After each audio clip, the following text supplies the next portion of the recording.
Awake price പാർട്ടിയിലേക്ക് എത്തിയത് എങ്ങനെയാണ്? ഒരുപാട് പേര് മെസ്സേജുകളിലൂടെയും അല്ലാതെയൊക്കെ ചോദിക്കുന്ന ഒരു കാര്യമാണ്.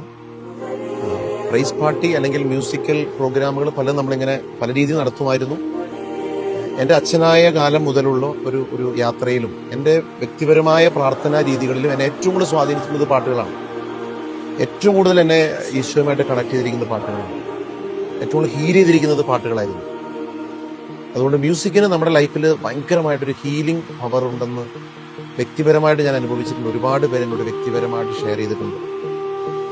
ഒരിക്കൽ ഡാനിയലച്ചൻ എന്നോട് സംസാരിക്കുമ്പോൾ പറയുമായിരുന്നു, ഒരു ടോക്ക് നമ്മൾ ഒരു പ്രാവശ്യമാണ് കേൾക്കുന്നത്, പക്ഷെ ഒരു പാട്ട് എത്ര പ്രാവശ്യമാണ് കേൾക്കുന്നത്. പാട്ടിന് അത്രമേൽ ഒരു സ്വാധീനമുണ്ടെന്ന് അച്ഛൻ പറഞ്ഞ് ഞാൻ ഓർക്കുകയാണ്. പിന്നീട് ഇങ്ങനെ ഒരു കോൺസെപ്റ്റിലേക്ക് എത്തുന്നത്, നമുക്കറിയാം കത്തോലിക്ക സഭയിലെ പൊതുവെ വലിയ വെർഷിപ്പ് സെഷൻസ് വളരെ കുറവാണ്. നമ്മൾ കുറെ കൂടി ട്രഡീഷണൽ പ്രാർത്ഥനാ രീതികളാണ്. അത് നല്ലത് തന്നെയാണ്. പക്ഷെ ഒരു ട്രഡീഷണൽ കൺവെൻഷണൽ പ്രാർത്ഥനാ രീതികൾ മാത്രം ഒരുപാട് പേരിലേക്ക് എത്താതെ പോകുന്നുണ്ട്. നമ്മുടെ പള്ളിയിൽ സ്ഥിരം വരുന്ന ഒരു ഗ്രൂപ്പുണ്ട്, എല്ലാ ധ്യാനങ്ങൾക്കും സ്ഥിരമായി വരുന്ന ഒരു ഗ്രൂപ്പുണ്ട്. നമ്മൾ അവരെ തന്നെ എപ്പോഴും കണ്ടുകൊണ്ടിരിക്കുകയാണ്. പക്ഷെ എനിക്ക് തോന്നുന്നു അവിടെ എങ്ങും വരാത്തൊരു ക്രൗഡ് പുറത്ത് നിൽപ്പുണ്ട്. എനിക്ക് എൻ്റെ എവേക്ക് റിട്രീറ്റുകളിലൊക്കെ നമ്മൾ നടത്തുന്ന പ്രോഗ്രാമിൽ കണ്ടിട്ടുള്ളത്, ഒരു ധ്യാനത്തിനും പങ്കെടുക്കാത്ത ഒരുപാട് യുവജനങ്ങൾ വരുന്നത് കണ്ടു. അതിൻ്റെ ഒറ്റ കാരണം അതിൽ മ്യൂസിക്കിന്റെ ഒരു കൂടുതലായിട്ട് പാട്ടുകളിലൂടെയാണ് നമ്മൾ ഈശോയിലേക്കുള്ള ഒരു അടുപ്പവും ബന്ധവും യാത്രയും ചെയ്യുന്നത്. അതുകൊണ്ട് ഈ പ്രൈസ് പാർട്ടിയിലേക്ക് എത്തുന്നതും അങ്ങനെ തന്നെയാണ്. റോമില് ഡാനിയലച്ചൻ ഒരു കൺവെൻഷൻ എത്തിയ സമയത്ത് ഞങ്ങൾ ഇങ്ങനെ ഇരുന്ന് സംസാരിക്കുമ്പോൾ ഡാനിയലച്ചൻ എന്നോട് പറഞ്ഞു, ഇങ്ങനെ ഒരു കാര്യം നമുക്ക് ചെയ്യാൻ പറ്റുമോ?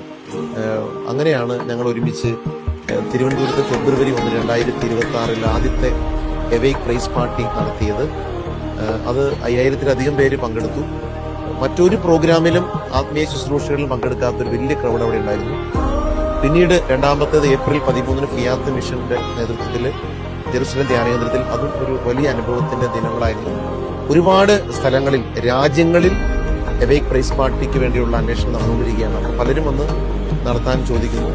വരുന്ന നാളുകളിൽ പല മാസങ്ങളിൽ പല സ്ഥലങ്ങളിൽ, ഇന്ത്യക്ക് പുറത്തും ഇന്ത്യക്കകത്തും കേരളത്തിൽ പല ഭാഗത്തും എവേക്ക് പ്രൈസ് പാർട്ടിക്ക് നിങ്ങൾക്ക് വരാൻ സാധിക്കും. അതിന് ദൈവം അവസരം ഒരുക്കട്ടെ എന്ന് പ്രാർത്ഥിക്കുകയാണ്. അത്യാധുനിക ലൈറ്റ് സൗണ്ട് സംവിധാനങ്ങളോടെ നോൺ സ്റ്റോപ്പ് മ്യൂസിക്കിലൂടെയാണ് നമ്മൾ ഈ പ്രൈസ് പാർട്ടി നടത്തുന്നത്. അത് ഏവർക്കും അനുഗ്രഹമാകട്ടെ.